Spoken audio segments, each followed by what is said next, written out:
Polaris is a single-player, first-person survival skiing game set in a post-nuclear, procedurally generated Arctic world. You will have to survive the cold, ski through icy wastelands, find essential resources, fight enemies, and uncover the mystery of why you are the last one alive. Before I begin, I want to ask you to please add your game to your wishlist on Steam, as it greatly helps us with game marketing. The link will be in the description of this video. And I also wanted to give a big shout out to IGN, r/survival, and other subreddits where we saw great initial interest for our game. We're very grateful for that. In this first episode of the devlog series about Polaris, I'm going to give you a short introduction about the game, its core mechanics and story, as well as main inspirations that pushed us to work on this game. Polaris is going to be a survival game at its core, where you have to endure the harsh environment of the Arctic and try to stay warm in order to survive. The weather will be dynamic with a full day-night cycle, but there will also be a random weather change, ranging from a calm and still clear day to a harsh and unforgiving snowy blizzard, which will also affect the temperature. You can heat yourself up through various means, such as campfire, warm clothes, or simply being inside of a protected shelter. Since the snow will be literally everywhere you go, we wanted to add another means of transport in addition to just going on foot. And what's the most obvious means of transport through endless snowy plains? That's right, dog sledding.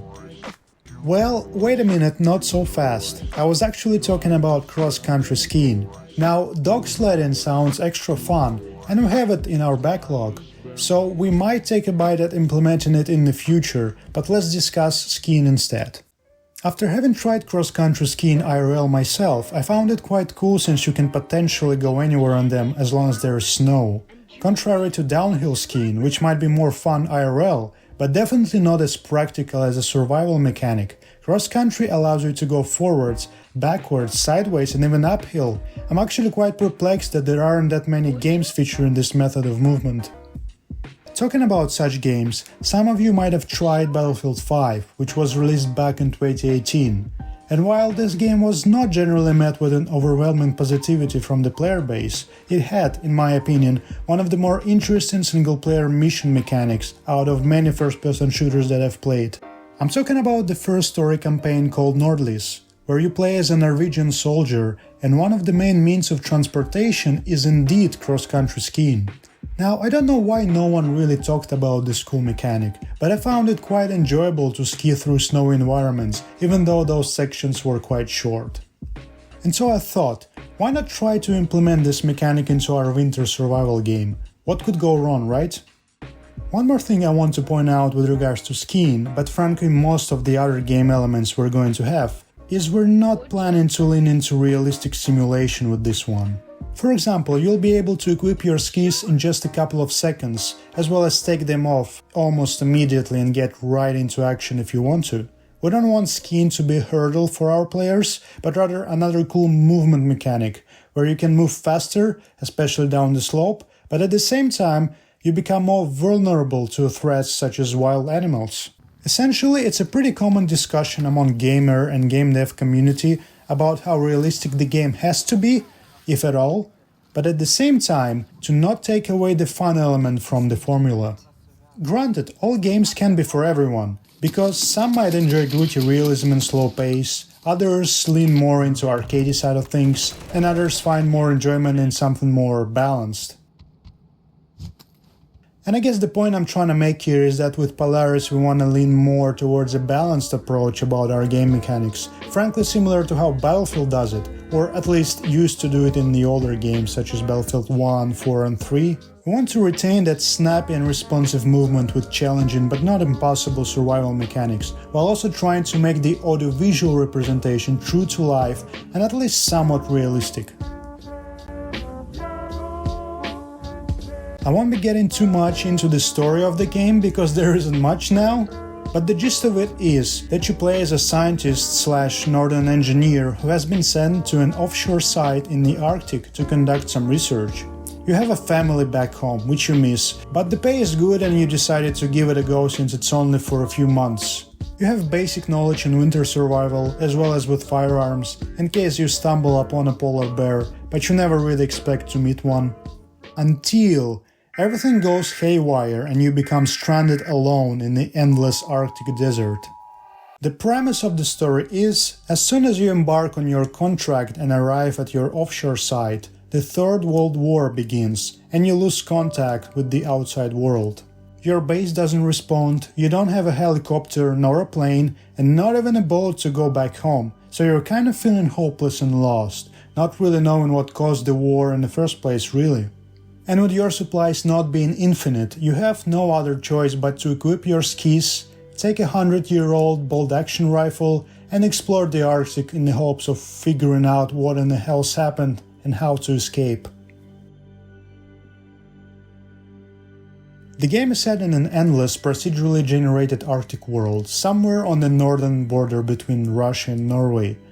We took many inspirations from some real areas, such as the Svalbard archipelago. In addition to icebergs, rocky islands and snowy forests, you will encounter relics of abandoned Soviet buildings, bunkers, machinery and much more. I'll talk about it further down the line when we make some progress on the game.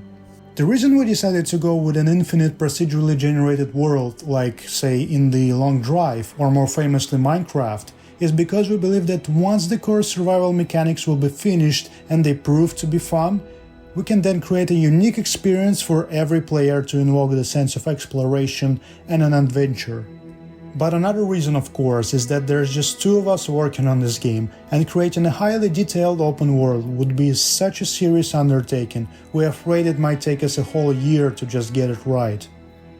As I've mentioned, as long as we manage to make the core game mechanics solid and engaging, and make the procedural world interesting enough to explore, we could potentially create a great, quote-unquote, infinite winter survival game.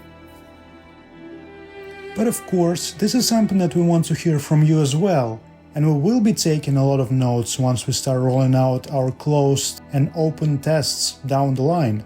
I'm actually going to talk about it at the end of the video, so stay tuned. Then perhaps the most important thing in the survival game after survival mechanics themselves is the enemies.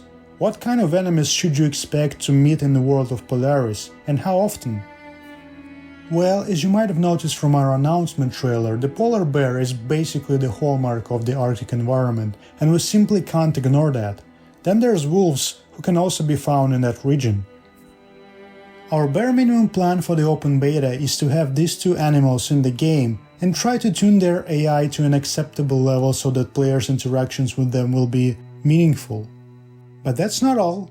I said at the beginning that the game's story involves a certain mystery about the origins of the nuclear war and the main character's story.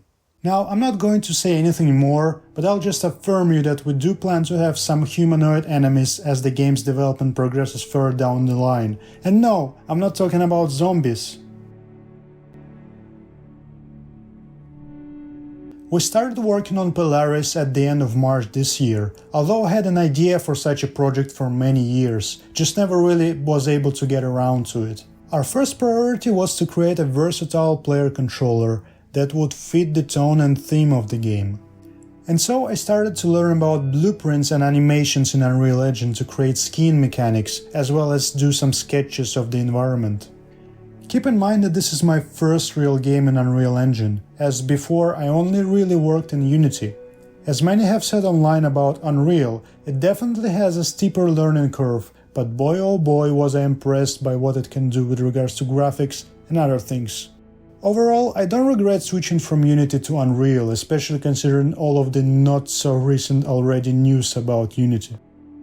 As of making this video, we've almost completed our character controls together with skiing and UI, and I'm currently looking into implementing a temperature system, which would make the environment temperature change according to the weather and time of day, and also affect the player. Also, the procedural and infinite world generation is also working, but there is work to be done with regards to what environments we're going to generate and how far away they will be placed between each other. Overall, there is so much more to be done, even just to have all of the basic survival mechanics working. But me and my friend are very hopeful that we will manage to tackle all of the challenges before 1.0 release. And with your help and feedback, we can fix and improve the upcoming game even better. We are planning to have closed alpha, sometime at the end of July, right when we plan to have the core survival mechanics and world generation system finished. We're not exactly sure for how long we want this closed alpha to last, but I guess we will see depending on the number of players and your feedback. Then of course there's going to be Steam Next Fest in the middle of October, which is basically the biggest and greatest Steam event for promoting indie games. We're definitely joining this with an open demo and a new gameplay trailer. This is something every indie dev simply can't miss. Beyond that, we will be processing all of our players' feedback and making decisions according to that. Guys, we're not veterans at this and we want to be as transparent with you as possible, so all forms of feedback are appreciated. And depending on that, and of course on the game's readiness, we're planning to release a 1.0 version on Steam sometime between the end of this year and early next year. We will see. I'm not that great at such planning and I think it's extremely hard to predict when your game is going to release. I think many indie devs would agree.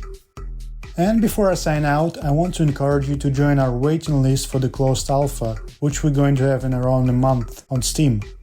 If you're interested, simply fill in this Google form and we'll send you a Steam key when the time comes. I wish you all a blessed day or night, don't freeze or get eaten by a polar bear and have fun! Till next time, bye!